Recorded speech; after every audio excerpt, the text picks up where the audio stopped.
2, 1. Welcome to Antimatters. Hello everyone. So I got a new package in the post the other day. I've been going absolutely crazy and buying too many ants again. But yeah, I've got this tube from Ants Davy. Something's missing though. That's better. Gotta have the yellow paper. I got this awesome colony of Temnothorax though the other day, and they were advertised as 1 to 200 workers. I personally though believe there's about 400 in here or something. I was totally gobsmacked when I opened the tube and I was so happy. Like, thank you so much to Ants Davy for such an awesome colony. If you want to check him out, antsdavy.co.uk, that's where you want to go. But it's been a while since I got any ants off him, and I'm just super happy with these. You know when you open a colony and it's like, wow! And, I had to show everybody basically as well. It was like, look at this! They said there was 1 or 200 ants, but there's so many more. There's so many ants, in fact, that I couldn't actually, or haven't been able to yet, see the queen. When I first looked in, there was such big piles of ants that I couldn't really see anything through it, but if you do see the queen in any of this video, let me know. The exact species is Temnothorax nylanderi, and they were a deal as well. I believe they're on special offer at the minute, and a little bit reduced. So, definitely worth going over there and checking them out if there's any still about.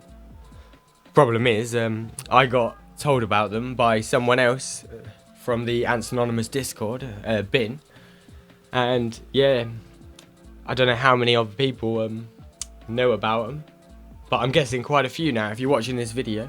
But if you're really fast, I guess you might be able to pop over there and grab yourself a super duper colony. I believe he's got some smaller ones as well. And if the numbers are anything like this, then the 1 to 200 workers has got about 400, so maybe the kind of 0 to 100 workers will have like 200. They're absolutely beautiful little ants though, and I'm a big fan of micro species, so I'm super happy to add them to the collection. For some of the reasons, some of the sisters like to scrap. These two are going at it.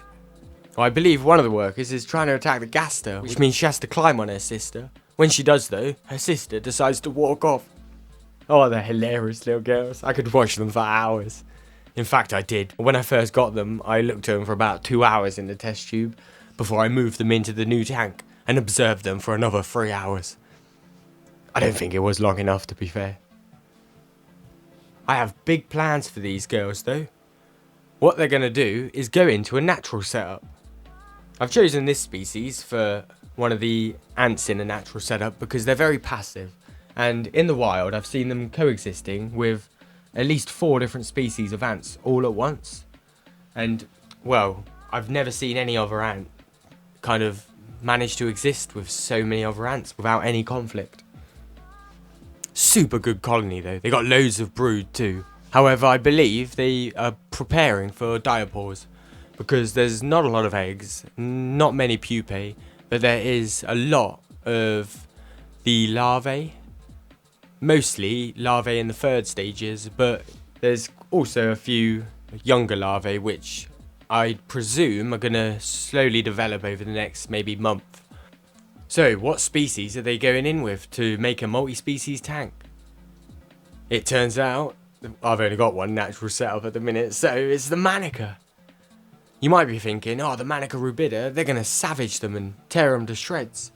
But I don't think they will, to be honest. I found the manica rubida to be amazingly similar to Myrmica rubra, which they're really good at getting along with a lot of animals, like woodlice, all things like that. They can coexist perfectly fine with. And the manica are exactly the same. There's woodlice in these tanks and all sorts of other little creepy crawlies, and they get along just fine. I was super surprised about the woodlice, to be fair. There's also loads of spiders, and they're serving a super important job. Unfortunately, recently, little flies turned up. They came in the compost I used to make the foundations for all of the plants and stuff, and well, unfortunately, these annoying little flies, they're everywhere now.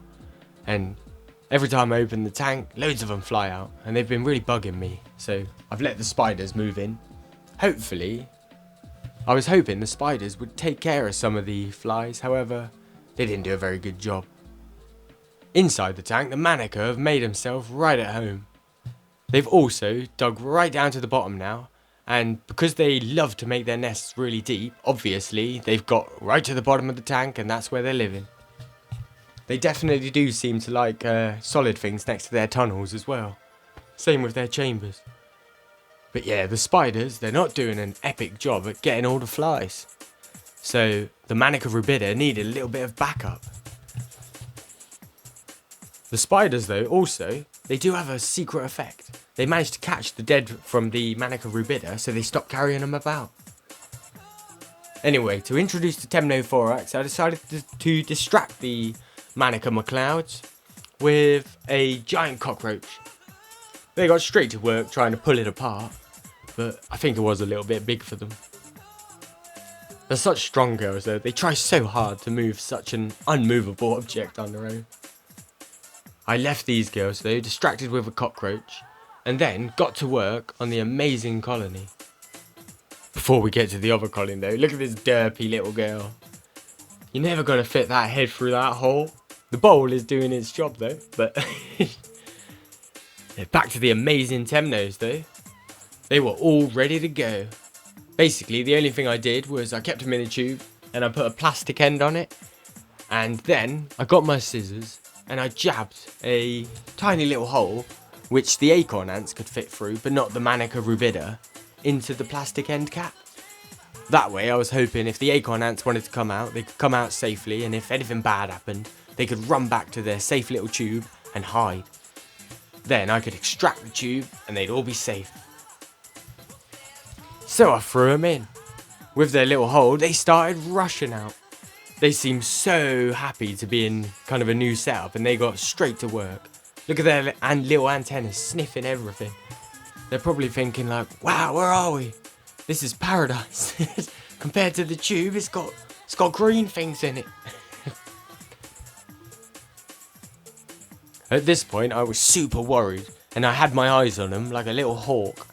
Because, yeah, I didn't know whether the manica would turn evil and rip them to shreds. The acorn ants were super explorative though. It didn't take them any time at all to get down to floor level, and they were rushing over everything. They're totally fearless, these girls. Any other species, they'd be testing a little bit and then running back, testing a little bit, running back. But the temnos, straight out of the test tube, wandering everywhere, crawling over everything they can crawl over without a single care in the world. Luckily for them as well, the manica was still distracted by the cockroach. It was cool to see some of the little temnos too go back and tell their sisters, hey, there's an amazing new world out here, there might be food. I really wasn't expecting so many to rush out as well. I thought they might be a little bit sleepy because I think they're approaching diapause. They came flying out though. After about 10 minutes, they managed to find the sugar pot. And while the manica were distracted, they got to work noshing down on the manica's jelly pot. It's safe to say that if the manica knew about this, they would not be happy. But the manica were distracted, so it was all good. To show how well they get along, here's a little girl, and she's hanging out basically in the manica rubida's entrance to their nest. And there's one of them pesky flies as well, bloody little bastards. But yeah, as you can see, the manica, they don't seem too bothered. If they could smell her, or if they thought she was a threat, they would be going nuts. But they don't seem to be threatened by the smell of her or anything. They seem to just get along with whatever they're doing. That's not to say all of them got along fine. Some of the temnothorax managed to get caught by the manica rubida, but luckily, something happened and they'd all get released and run off. I don't think there have been any fatalities so far due to manicas chomping away at them. As you can see though, this girl here, she's dancing with death. There's a manica on the left of her, and there's a weird looking spider, creamy boy, above her. I'm not sure whether the spider came out to try and hunt the temnothorax, but possibly. It's a cool looking spider though, I think. I'm actually quite happy with all the spiders in the tank, and I've witnessed some quite weird things, like this girl here who decided, I'm going to have a bit of the blue sugar water. So I'm glad someone likes it.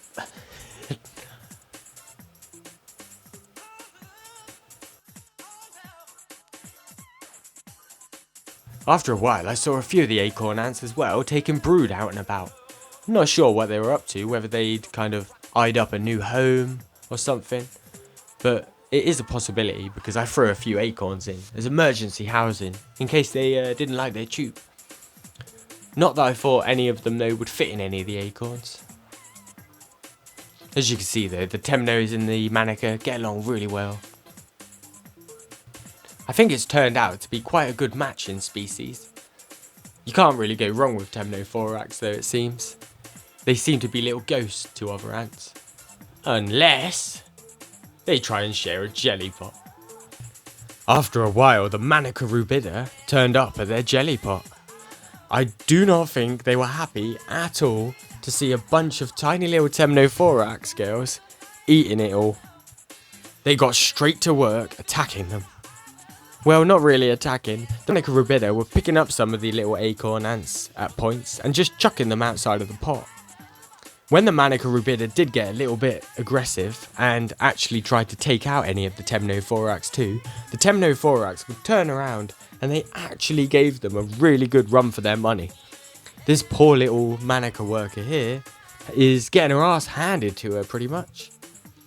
You'll be happy to hear though that all of these girls managed to live happily ever after afterwards.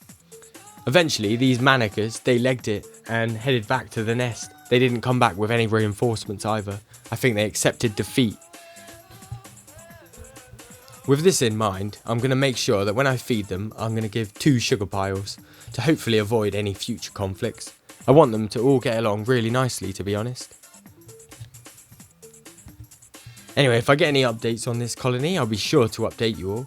Until next time, thanks for watching. I hope you have a fabulous week. May your ants live long and prosper, and bye!